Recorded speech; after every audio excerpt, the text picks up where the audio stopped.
Ang lakas ng bagyo, no? Kung titignan nyo, parang yung estatwa ron, nag-alam mo, tinatayo niya yung tent na pumapaypay na sa lakas ng hangin.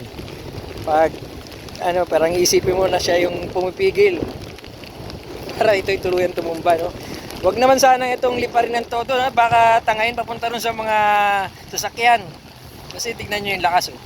Dapat tinanggalan na lang sana yan ng tarpaulin para hindi ito ganyan na humahapay-hapay sa lakas ng hangin dito sa tabing dagat, ano? Oh. Kahit sabihin na natin na nakatali yan, may posibilidad na yan ay tangayin dahil nga ay may kumukontra sa hangin. Ayan, oh. Grabe yung lakas, oh. Naitutulak ako ng hangin dito, no? Ay sa lakas ng hangin. Tignan mo yung oh. Pag-imagine mo yung nakatayong statue na parang siya yung pumipigil.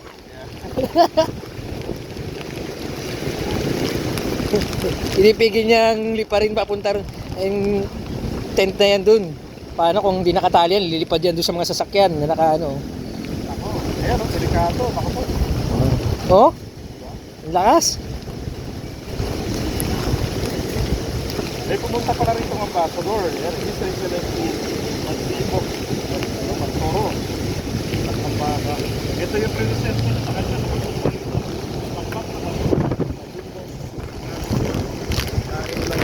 Ay, lakas. Ay, mababasa yung cellphone.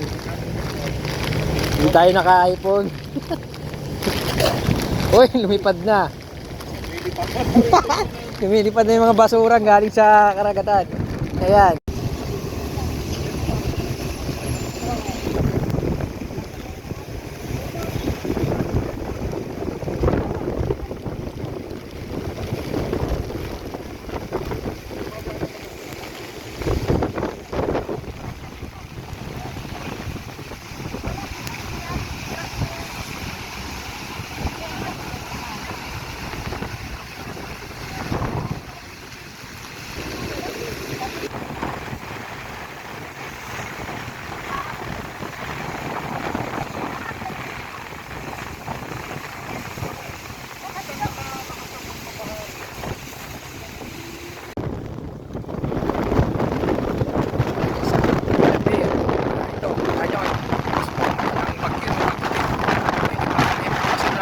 Galing yan dito sa gilid ng dagat ng Manila Bay, ano?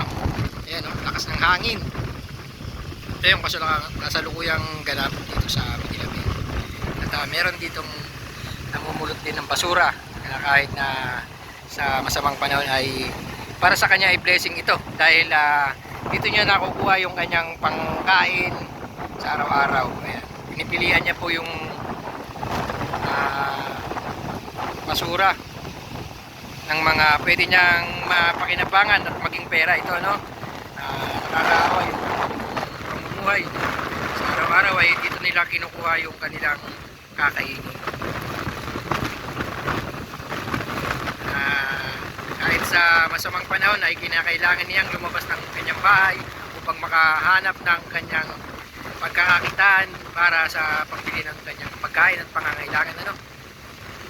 Grabe po ang lakas ng hangin talaga dito. Kita niyo yung mga basura.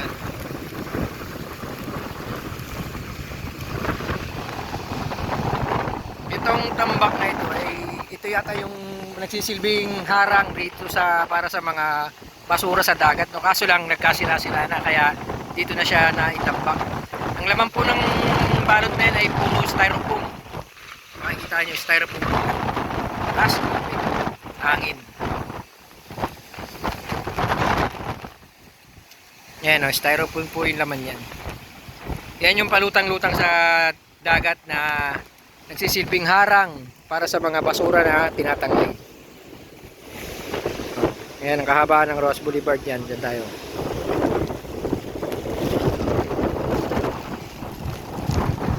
Ay, lilipad na yung aking kapote.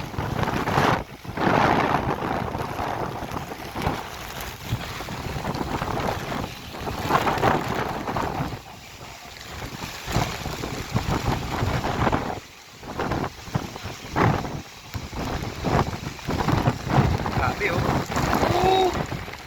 Wow!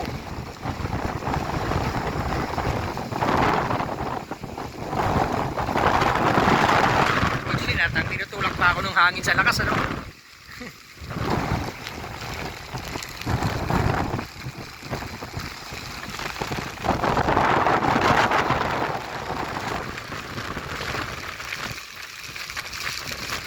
Lakas ng hangin. Yung mga basura na nasa tabing dagat ay unti-unting nililipad punta dyan sa gilid. Yung iba ay nakarating na ron sa highway, Road Boulevard, sa lakas. Ayun o. Daming yate oh.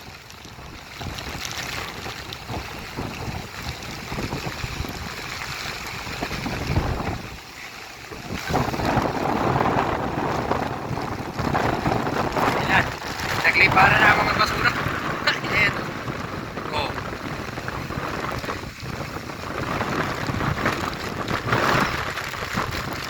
Ayan si Kuya. Nakakuha na siya ng isang plastic ng garbage bag na puno ng kalakal na kanyang magagamit na pambenta. So ayan po yung lagay ng traffic dito sa Ross Boulevard, no? Tuloy-tuloy naman yung daloy ng trapiko, no? Maayos naman, nga lang hindi kaganda ng lagay ng panahon talaga. Katulad yon si Kuya, sana kahit na ganito ang panahon ay kumita pa rin siya para sa kanya pang araw-araw na pangangailangan, ano? Ang kanyang tinitinda yata ay mani, yun, nakatalokbong dun sa kanyang tinutulok na kariton. Grabe lakas ng hangin.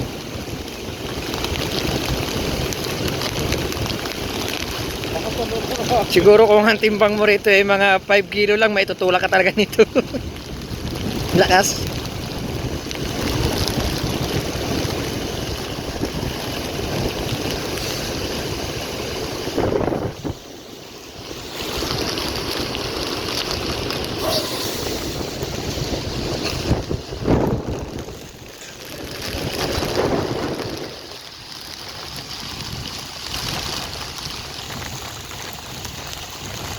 Grabe oh.